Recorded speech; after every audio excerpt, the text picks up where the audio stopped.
Northwestern's own Nia Coffey is having a breakout year here in her fifth season in the WNBA. She's always shown some flashes of three-point shooting as a center and forward position at 6'1", but she's really broken out this year, shooting 14 of 26 from behind the line through 7 games, good for a blistering 53.8%. Most of her college three-point attempts were of the static variety, shooting out of spot-ups after receiving kickouts, or shooting out of basic set plays like this one baseline out of bounds set that Northwestern loved to run, where she would set a cross screen then feign to the top of the key for a three, and she is shooting from the same areas. As you can see here in this heat map, she loves those top of the key threes. It's her most common shot action after it finishes at the rim. In the WNBA, she is now setting screens and popping for threes, more dynamic shot attempts. As you can see here against the Sky, Courtney Vandersloot chases Erica Wheeler over. The big is in drop defense to prevent a layup, and the other big is concerned with this roll right here, and that's going to open up Nia Coffey for the pop, and she drains this three easily.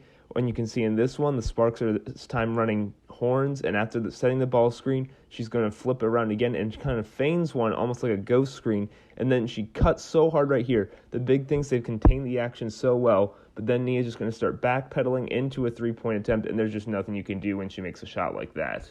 Coffey has mastered the art of backpedaling through tight spaces into these threes. You can see here, this is a really tight ball screen. They barely cover any distance between the two, but she is able to so perfectly flip her feet outside for the shot. It's an open look for her that she makes again, and here they're going to run horns again, this time to the other side, and the big is just so used to dropping down because there's not a lot of 6'1" players who shoot as much as Nia does from three, and she's going to take advantage of, again, very quick back pedal, very neat footwork, easy three, another bucket. And most importantly, the Sparks have really needed this offensive juice that Coffey has provided. They are first overall in the WNBA in defensive points allowed per 100 possessions, only giving up 93.1.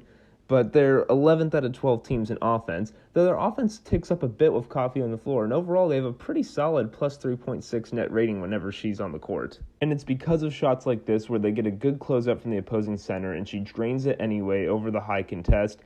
Hats off to Nia Coffey, great season for her thus far.